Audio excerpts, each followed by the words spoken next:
साथियों नमस्कार, कैसे हो आप सभी। मेरा नाम विनोद कुमार शाक्य है। स्वागत है आप सभी का आपके अपने यूट्यूब चैनल विनोद कुमार शाक्य के चैनल पर। आप सभी प्यारे दोस्तों का स्वागत है। तो दोस्तों आज की इस वीडियो के अंदर हम बात करने वाले हैं कि जो हमारा यूजीसी नेट जेआरएफ का जो एग्ज़ाम होता है, यानी जो एनटीए द्वारा कंडक्ट करवाया जाता है, तो जिसके अंदर हमारा जो सब्जेक्ट था वो कॉमर्स और इकोनॉमिक्स। तो कॉमर्स और इकोनॉमिक्स सब्जेक्ट के लिए जो हमारी यूनिट नंबर जो 7 है, यूनिट नंबर हमारी जो कितनी है 7, जिसका नाम है मुद्रा एवं बैंकिंग जो है आपकी इकोनॉमिक्स के लिए तो मुद्रा एवं बैंकिंग है, और कॉमर्स वालों के लिए बैंकिंग एवं वित्तीय संस्थाएं। बैंकिंग एवं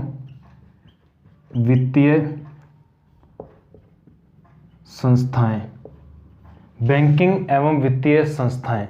तो ये जो हमारी यूनिट नंबर 7 है, जो आपके इकोनॉमिक्स के लिए तो है जिसका नाम मुद्रा एवं बैंकिंग, और कॉमर्स वालों के लिए है बैंकिंग एवं वित्तीय संस्थाएं।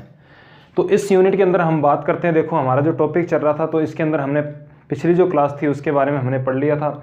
आज की इस क्लास के अंदर हमारा जो टॉपिक है वो है बैंकिंग के बारे में। यानी पिछली क्लास के अंदर हमने पढ़ लिया था कि जो बैंक जो होते हैं वो किस किस प्रकार से उनका जो परिचय होता है उसके बारे में हमने अध्ययन कर लिया था। इसके बाद हमने पढ़ा था वित्तीय बाजार के बारे में, जिसमें 2 प्रकार के थे। एक तो था मुद्रा बाजार और दूसरा था पूंजी बाजार, यानी पूंजी बाजार और मुद्रा बाजार। इसके बारे में हमने अध्ययन कर लिया था पिछली क्लास के अंदर। आज की इस क्लास के अंदर हम बात करेंगे बैंकिंग के बारे में, यानी बैंकिंग क्या होता है। तो बैंकिंग के बारे में आज हम बात करेंगे। देखो तो हमारा टॉपिक है बैंकिंग, यानी ये हमारा क्या है टॉपिक है बैंकिंग। तो मेरे प्यारे साथियों आज की इस क्लास के अंदर हम बात करने वाले हैं बैंकिंग के बारे में। तो देखो बैंकिंग के बारे में क्या होता है, सबसे पहले तो आपको पता होना चाहिए इंट्रोडक्शन ऑफ बैंक, यानी कि इसके अंदर जो हमारे पॉइंट आएंगे वो आएंगे आपके यहाँ से कि सबसे पहले बैंक का परिचय, यानी कि सबसे पहले आपको क्या पता होना चाहिए, बैंक के परिचय के बारे में पता होना चाहिए कि बैंक क्या होते हैं उनके बारे में। यानी बैंकों का परिचय आपको क्या है, सबसे पहला जो पॉइंट होता है वो पता होना चाहिए। इसके बाद जो दूसरा पॉइंट आता है वो आता है आपका दूसरा, बैंक का अर्थ, यानी ये तो पहला पॉइंट हो गया आपका। उसके बाद दूसरा पॉइंट जो आता है आपका वो होता है बैंक का अर्थ, यानी कि जो दूसरा पॉइंट आएगा वो आपका आएगा बैंक का अर्थ, यानी बैंक का क्या अर्थ होता है। तो मेरे प्यारे साथियों यहाँ पर आपको पता होना चाहिए कि बैंक का क्या अर्थ होता है, यानी दूसरा जो इसके अंदर पॉइंट आएगा वो आएगा आपका बैंक का अर्थ। इसके बाद जो बात आती है तीसरे यहाँ पे पॉइंट की, तो उसके अंदर हम पढ़ेंगे यहाँ पे टाइप ऑफ बैंक, यानी बैंकों के प्रकार। तीसरा पॉइंट हमारा आएगा बैंकों के प्रकार। जो तीसरा हमारा जो पॉइंट आएगा वो आएगा बैंकों के प्रकार के बारे में, कि बैंक कितने प्रकार के होते हैं उसके बारे में मैं आपको यहाँ पे डिटेल से बताऊंगा कि बैंकों के कितने प्रकार होते हैं। इसके बाद जो चौथी बात आती है इसके अंदर वो आती है आपके बैंक के कार्य।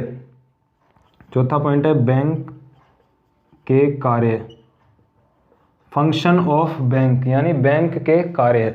तो मेरे प्यारे साथियों यहाँ पर बात आती है, चौथा पॉइंट जो आपका वो आएगा बैंक के कार्य। तो इसके अंदर पहला पॉइंट था बैंक का परिचय।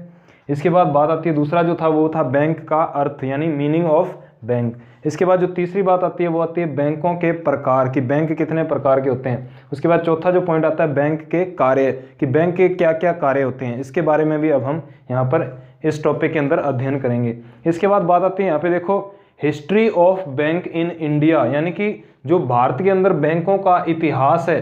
तो ये आपके लिए बहुत ही जरूरी है जानना। जब भी आप बैंकिंग वाला टॉपिक पढ़ोगे तो इसके अंदर जो आपके भारत के अंदर बैंकों का इतिहास है उसके बारे में जानना आपको बहुत ही जरूरी है। तो यानी 5वां पॉइंट हम पढ़ेंगे इसके अंदर कि history of banks in India, यानी भारत में बैंकों का इतिहास, भारत में बैंकों का इतिहास।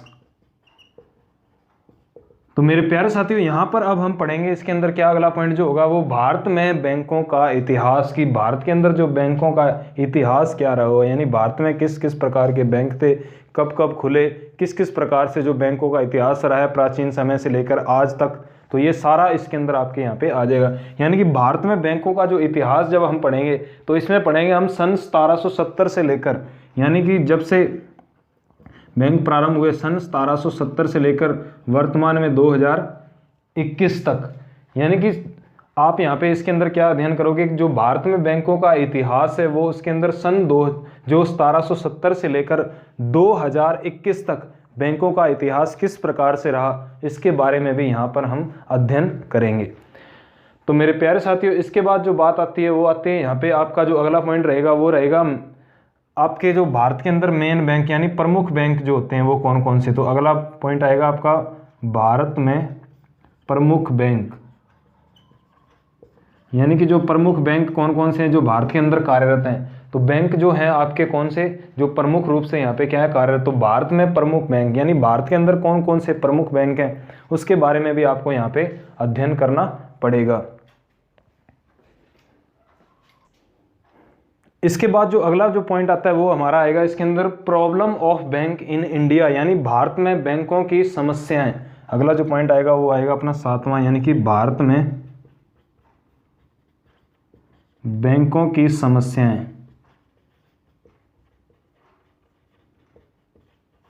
भारत में बैंकों की समस्याएं, जो अगला जो पॉइंट इसके अंदर हम अध्ययन करेंगे वो करेंगे भारत में बैंकों की समस्याएं, कि भारत के अंदर कौन कौन सी बैंकों को समस्या का सामना करना पड़ा, यानी कौन कौन सी समस्या थी और किन किन बैंकों को इस समस्या का सामना करना पड़ा, इसके बारे में भी हम यहाँ पे अध्ययन करेंगे। कौन से पॉइंट में, हमारे 7 नंबर।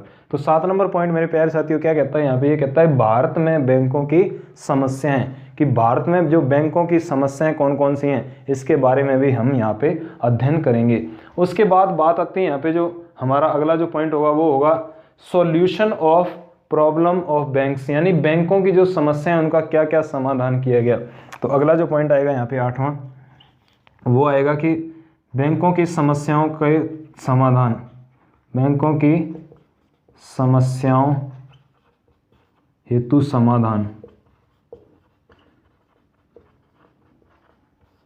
तो देखिए जो 8वां पॉइंट हमारा ये जो आएगा इसमें आएगा कि बैंकों की समस्याओं हेतु क्या क्या समाधान यानी क्या क्या उपाय अपनाए गए, तो इसके बारे में भी यहाँ पे क्या किया जाएगा, अध्ययन किया जाएगा।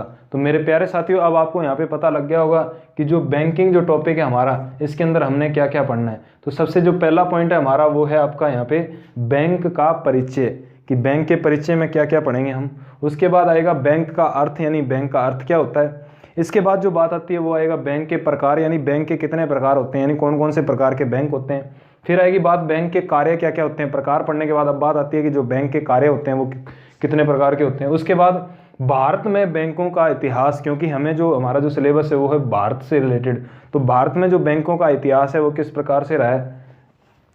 इसके बाद आगे हम पढ़ेंगे भारत में प्रमुख बैंक, यानी इतिहास में जो पढ़ेंगे हम सन 1770 से लेकर 2021 तक।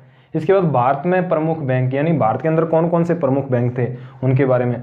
फिर जो 7वां जो पॉइंट आएगा भारत में बैंकों की समस्याएं, अब जो प्रमुख बैंक थे उनकी क्या थी, बहुत सी समस्याएं भी थी, तो उन समस्याओं के बारे में यहाँ पे पढ़ेंगे। फिर जो अंतिम होगा इसके अंदर 8वां पॉइंट, बैंकों की समस्याओं हेतु क्या क्या जो सुझाव दिए गए, क्या क्या समाधान किए गए, तो इसके बारे में भी हम यहाँ पे अध्ययन करेंगे। तो मेरे प्यारे साथियों यहाँ पर ये जो हमारे 8 पॉइंट है, तो 8 पॉइंटों के बारे में हम डिटेल से क्या करेंगे, इसका अध्ययन करेंगे। तो ये जो 8 पॉइंट होंगे हमारे, देखो यहाँ से लगाकर ये आपके 8 पॉइंट, तो इनके बारे में आपको डिटेल से अध्ययन करना पड़ेगा अगर आपने अपनी सफलता निश्चित करनी है। जब आपने नेट JRF का एग्ज़ाम अगर क्वालिफाई करना है तो आपको इस तरीके से क्या है, 0 लेवल से आपको तैयारी करनी पड़ेगी। तो इसलिए यहाँ पे आपको ये 8 पॉइंटों का यहाँ पे बहुत ही गहराई से अध्ययन करना पड़ेगा। तो चलिए अब इसके अंदर हम बात करते हैं आगे। जो हमारा पहला पॉइंट था क्या, बैंक का परिचय। तो मेरे प्यारे साथियों आज की इस क्लास के अंदर अब हम आगे बात करते हैं बैंक के परिचय के बारे में। तो बाकी जो हमारे पॉइंट है उनके बारे में भी हम अध्ययन करेंगे, लेकिन जो हमारा सबसे पहला पॉइंट है वो है बैंक का परिचय। तो इसके अंदर अब हम बात करते हैं कि बैंक का जो परिचय होता है वो क्या होता है। तो मेरे प्यारे साथियों अब हम चलते हैं यहाँ पे, देखिए आगे सबसे पहले बात आती है कि जो बैंक जो होता है यानी इंट्रोडक्शन के बारे में, इसके परिचय के बारे में। तो सबसे पहला हम पॉइंट इसमें लिख सकते हैं, बैंक जो है वो मनी मार्केट का पार्ट है। यानी सबसे पहला हम लिखेंगे क्या, बैंक जो है, यानी हमारा जो पहला मेन पॉइंट है उसका देखो सबसे पहला पॉइंट, बैंक जो है वो मुद्रा बाजार का भाग है। मुद्रा बाजार का भाग है। तो मेरे प्यारे साथी उस दिन हमने पढ़ा था कि बैंक जो होते हैं वो क्या है, इसके अंदर मुद्रा बाजार का क्या होता है, ये भाग होता है। क्योंकि हमने क्या था, दो प्रकार के इसमें पढ़े थे। एक तो हमने पढ़ा था क्या, एक तो आपका पढ़ा था यहाँ पे मुद्रा बाजार और दूसरा पढ़ा था हमने पूंजी बाजार। क्या पढ़ा था, जो वित्तीय बाजार थे यानी फाइनेंशियल मार्केट। वित्तीय बाजार क्या होते हैं, जहां पर वित्त का लेन देन यानी धन का लेन देन होता है, उसे हम क्या कहते हैं, वित्तीय बाजार। तो वित्तीय बाजार के बारे में हमने अध्ययन किया था। तो वित्तीय बाजार के दो भाग थे, एक तो था आपका मुद्रा बाजार और दूसरा था पूंजी बाजार। तो जो बैंक होते हैं वो आपके होते हैं मुद्रा बाजार का। तो देखो बैंक जो मुद्रा बाजार का क्या है, यहाँ पे भाग होता है। इसके बाद जो दूसरा पॉइंट आता है वो आता है इसका उल्लेख संविधान की 7वीं अनुसूची में है। नंबर 2 पर पॉइंट जो आएगा हमारा, इसका उल्लेख यानी बैंकों का उल्लेख, इसका उल्लेख संविधान की 7वीं अनुसूची। तो इसका उल्लेख संविधान की 7वीं अनुसूची में है, यानी कि जो हमारी 7वीं अनुसूची है संविधान की, तो उसमें क्या है, बैंकों के उल्लेख के बारे में यहाँ पे बताया, यानी बैंकों का उल्लेख किया गया है। जो दूसरा पॉइंट है हमारा, इसका उल्लेख संविधान की 7वीं अनुसूची में है, यानी जो 7th शेड्यूल जो है अनुसूची है, तो उसके अंदर बैंक का क्या है, इसके अंदर उल्लेख किया गया है। तो मेरे प्यारे साथियों, अब हम बात करते हैं तीसरे पॉइंट की। तो बैंक जो है वो संघ सूची का हिस्सा है। तो बैंक क्या है, संघ सूची का हिस्सा। तो जो हमारा तीसरा पॉइंट आएगा वो क्या आएगा, बैंक जो है वो संघ सूची का हिस्सा है। बैंक संघ सूची का हिस्सा है। तो मैं फिर से आपको बताना चाह रहा हूं यहाँ पे कि जो आपका ये जो टॉपिक है वो है आपका कॉमर्स और इकोनॉमिक्स दोनों के लिए यहाँ पे आपके इंपॉर्टेंट है। वैसे आप अगर बैंकिंग से संबंधित, मान लो आप अगर बैंकिंग की तैयारी कर रहे हो, यानी अगर आप बैंक की तैयारी कर रहे हो, तो उसमें भी आपका जो मुद्रा एवं बैंकिंग या बैंकिंग एवं वित्तीय संस्थाएं बहुत ही इंपॉर्टेंट टॉपिक है। जो भी स्टूडेंट्स बैंक की तैयारी करते हैं, जब गवर्नमेंट एग्जाम के अंदर जब बैंक की आप तैयारी करते हो, तो आपको इसके अंदर जो ये वाली यूनिट है ये आपको पढ़नी ही पड़ेगी। तो कहने का मतलब ये आपके नेट जेआरएफ के एग्जाम के लिए भी फायदेमंद है, और आपके जो बैंकिंग का एग्जाम है तो उसमें भी आपके लिए ये बहुत ही फायदेमंद साबित होने वाली है। तो हमने यहाँ पे क्या लिखा है कि जो बैंक है वो संघ सूची का हिस्सा है। जो बैंक होते हैं वो क्या होते हैं, संघ सूची का यहाँ पे हिस्सा माने जाते हैं। इसके बाद बात आती है, जो चौथा पॉइंट है वो है इस पर कानून केंद्र बनाता है। यानी कि ये जो बैंक जो है वो संघ सूची का हिस्सा है, इसलिए क्या है कि इस पर जो कानून है वो कौन बनाता है, केंद्र द्वारा बनाए जाते हैं। यानी सेंटर जो गवर्नमेंट होती है वो इस पर कानून बनाती है। इसके जो नियम होते हैं वो किसके द्वारा बनाए जाते हैं, केंद्र के द्वारा। यानी केंद्र इस पे क्या बनाता है, केंद्र के द्वारा, यानी केंद्र जो है वो इस पर क्या बनाता है, केंद्र इस पर कानून बनाता है। तो जो केंद्र है यानी हमारी सेंट्रल गवर्नमेंट जो है वो क्या होती है, इन पर कानून बनाती है। इनके जो नियम होते हैं वो किसके द्वारा बनाए जाते हैं, जो है हमारे केंद्र सरकार द्वारा बनाए जाते हैं। तो बैंक जो है वो संघ सूची का हिस्सा है, अर्थात केंद्र इस पर कानून बना, यानी कि जो हमारे इंडिया की सेंट्रल गवर्नमेंट जो है, केंद्र सरकार है, तो केंद्र सरकार द्वारा क्या है, इस पर कानून बनाया जाता है। तो इसके बाद बात आती है, देखो अगला जो हमारा इसमें चौथा पॉइंट है, बैंक अर्थव्यवस्था के तृतीय क्षेत्र में आते हैं। नंबर जो 4 पॉइंट है वो क्या है, जो बैंक है, बैंक अर्थव्यवस्था के तृतीय क्षेत्र,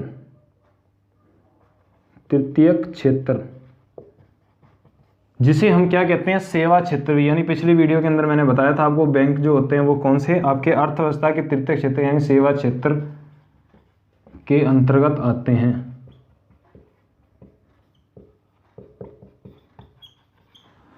तो जो बैंक होते हैं वो आपके जो अर्थव्यवस्था के 3 क्षेत्र होते हैं। सबसे पहला होता है आपका प्राथमिक क्षेत्र, जिसे कृषि से संबंधित क्षेत्र बोला जाता है। दूसरा होता है आपका यहाँ पे औद्योगिक क्षेत्र भी बोला जाता है, जिसे द्वितीय क्षेत्र यानी कि औद्योगिक क्षेत्र के नाम से। और तीसरा जो होता है वो आपका होता है यहाँ पे तृतीय क्षेत्र, जिसे हम क्या कहते हैं, सेवा क्षेत्र के नाम से भी जानते हैं। तो यहाँ पे पॉइंट क्या लिखा है कि बैंक जो है वो अर्थव्यवस्था के तृतीय क्षेत्र यानी सेवा क्षेत्र का क्या होते हैं, ये भाग होते हैं, यानी सेवा क्षेत्र के रूप में इसे माना जाता है। यानी इसके अंतर्गत ये क्या होते हैं, शामिल होते हैं। यानी जो बैंक होते हैं वो अर्थव्यवस्था के तृतीय क्षेत्र यानी सेवा क्षेत्र के अंतर्गत आते हैं। उसके बाद देखो, अब ये तो बात होगी कि बैंक के बारे में इंट्रोडक्शन, यानी कि हमारा जो परिचय था वो पहला पॉइंट हमारा कंप्लीट हो गया, बैंकों का परिचय यानी बैंक का परिचय। तो सबसे पहला पॉइंट है यहाँ पे, बैंक जो है वो मुद्रा बाजार का भाग है। यानी जो बैंक होता है वो मनी मार्केट का क्या है, एक पार्ट होता है, यानी मुद्रा बाजार का भाग है। इसके बाद दूसरा पॉइंट आता है इसमें, इसका उल्लेख संविधान की 7वीं अनुसूची में, देखो कौन सी अनुसूची में, 7वीं अनुसूची में क्या किया गया है, बैंकों का उल्लेख किया गया है। उसके बाद जो तीसरा पॉइंट आता है यहाँ पे, तो तीसरा पॉइंट क्या है, देखो कि तीसरा पॉइंट है बैंक संघ सूची का हिस्सा है, यानी कि जो बैंक जो है वो क्या है, संघ सूची का, यानी इस पर जो कानून नियम जो बनाने का अधिकार होता है वो किसका होता है, केंद्र सरकार का होता है। यानी बैंक जो है वो संघ सूची का क्या है, यहाँ पे एक भाग है यानी हिस्सा है, और इस पर जो केंद्र सरकार इस पर क्या करती है, कानून बनाती है, यानी केंद्र सरकार द्वारा कानून इस पे क्या है, बनाया जाता है। तो केंद्र जो है वो इस पर कानून बनाता है। इसके बाद चौथा पॉइंट आता है बैंक अर्थव्यवस्था के तृतीय क्षेत्र यानी सेवा क्षेत्र के अंतर्गत आता है। तो मैंने आपको बताया था कि बैंक जो है वो अर्थव्यवस्था के तृतीय क्षेत्र में शामिल होता है, अर्थात जो अर्थव्यवस्था होती है इसके 3 भाग होते हैं, 3 क्षेत्र होते हैं, प्राथमिक क्षेत्र, द्वितीय क्षेत्र और तृतीय क्षेत्र।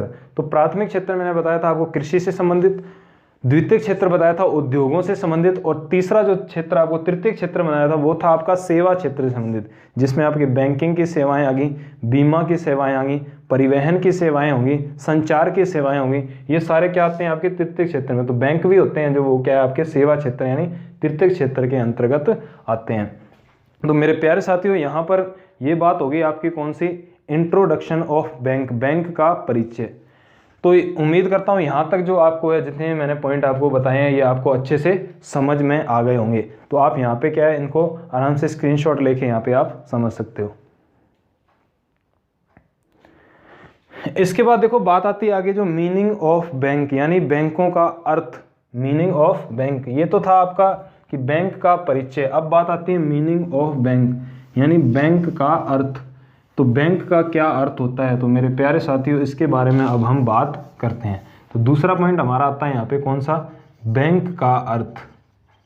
बैंक का अर्थ यानी बैंक का क्या अर्थ है, तो इसके बारे में अब हम यहाँ पे अध्ययन करते हैं। तो यहाँ पे बात आती है देखो बैंक का अर्थ में कि जो बैंक होते हैं, देखो इसका प्रमुख व्यवसाय चालू अथवा अन्य प्रकार के खातों में ऐसी जमा स्वीकार करना है। यानी जो बैंक होते हैं इनका क्या है, इनका तात्पर्य क्या है कि इसका प्रमुख जो इसमें व्यवसाय जो होता है वो चालू अथवा अन्य प्रकार के जितने भी खाते होते हैं, अन्य प्रकार के खातों में ऐसी जमा स्वीकार करना है जो चेक, ड्राफ्ट या फिर कहता है कि ऑर्डर द्वारा, यानी चेक, ड्राफ्ट या ऑर्डर द्वारा निकाली जाती है। यानी कि जो इसके अंदर क्या कहता है, ये जो बैंक होते हैं इसमें क्या कहता है ये, तो बैंकों के अंदर कहता है कि इसका प्रमुख व्यवसाय चालू अथवा अन्य प्रकार के खातों में ऐसी जमा स्वीकार करना है जो चेक हो गया आपका, ऑर्डर द्वारा हो गया या ड्राफ्ट के द्वारा हो गया, ये क्या कर सकते हैं इसमें हम निकाल सकते हैं। तो हम लिख सकते हैं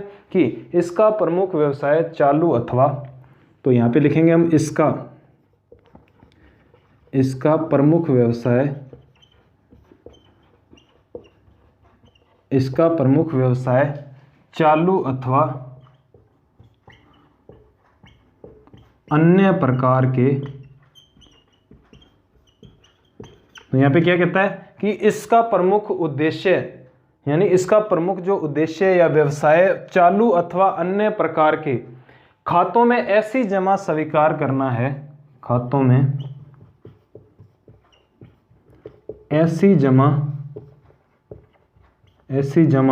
स्वीकार करना है,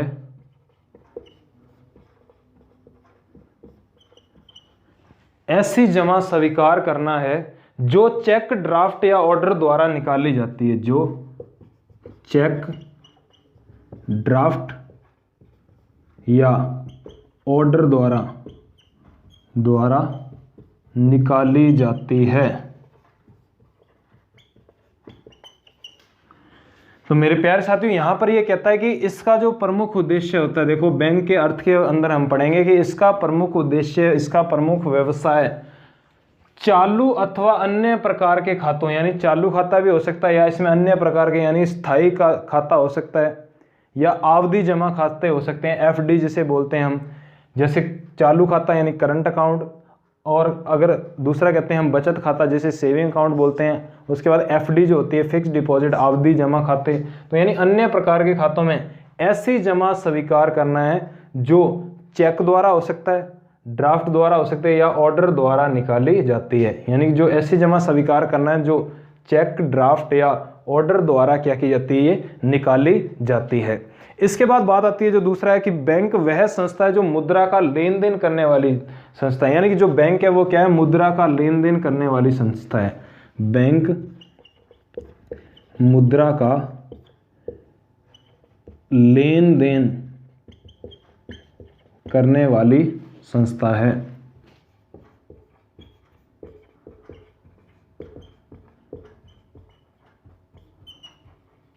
यानी जो बैंक है वो क्या है, मुद्रा का लेन देन करने वाली संस्था है। तो आपको पता है बैंकों के अंदर हम क्या कार्य करने जाते हैं कि बैंकों के अंदर हम मुद्रा का यानी धन का लेन देन करते हैं, यानी हम बैंक में पैसा जमा भी करवाते हैं और जब आवश्यकता पड़ती है तो हम वहां से पैसा निकालते भी हैं। यानी जो बैंक होता है वो क्या कहता है कि बैंक मुद्रा का लेन देन करने वाली संस्था होती है। उसके बाद बात आती है यहाँ पे देखो, इस संस्था है यानी बैंक जो मुद्रा का लेन देन करने वाली संस्था है, अर्थात इसमें कहता है कि जो अपने ग्राहकों के जमा खातों में रुपया स्वीकार करती है। यानी जो बैंक क्या कहता है कि बैंक मुद्रा का लेन देन करने वाली संस्था है जो ग्राहकों से जमाएं स्वीकार करती है।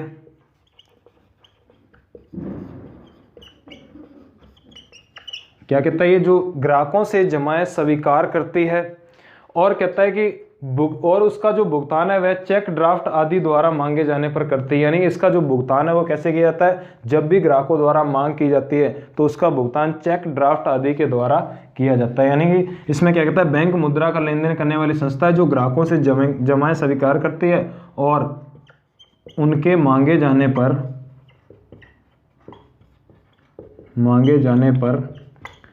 चेक, ड्राफ्ट आदि द्वारा भुगतान किया जाता है।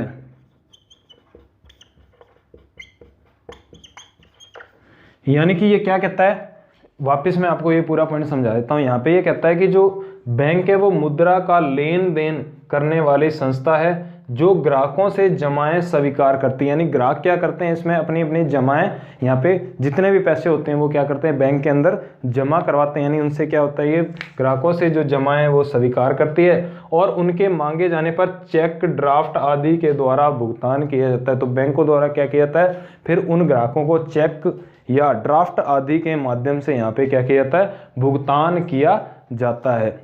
तो ये था आपका देखो बैंक का अर्थ के बारे में, यानी कि दूसरा पॉइंट हमारा था बैंक का अर्थ। तो पहला हमने पढ़ा बैंक का परिचय और दूसरा था हमारा बैंक का अर्थ।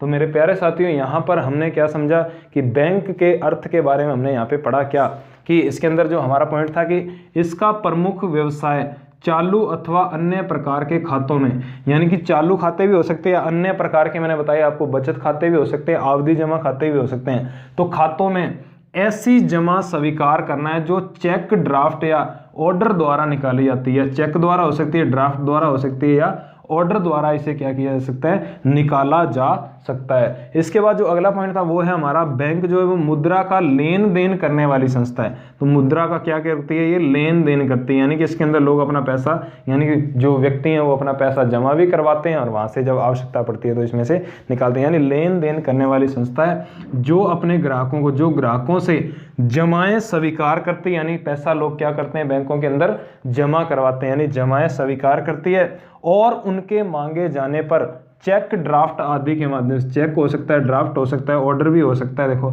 आदि द्वारा भुगतान किया जाता है। तो ये है आपका जो आज का टॉपिक। तो हमारा टॉपिक क्या था आज का, हमारा टॉपिक था बैंकिंग के बारे में, यानी बैंकिंग से संबंधित। तो जिसमें हमने 8 पॉइंट वैसे मैंने आपको बताए थे, उन 8 पॉइंटों में से हमने 2 पॉइंट अच्छे से समझ लिए। पहला था आपका बैंक का परिचय और दूसरा था आपका बैंक का अर्थ।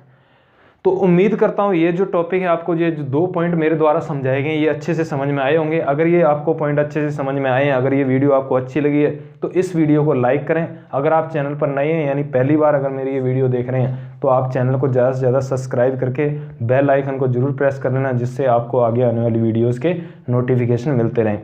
क्योंकि अब जो आगे के जो पॉइंट है वो आपको मैं नेक्स्ट क्लास के अंदर, यानी 2 से आगे जो 3 से लेकर 8 के जो पॉइंट है वो आगे की आपकी जो नेक्स्ट क्लास होगी उसके अंदर आपको मैं करवाऊंगा।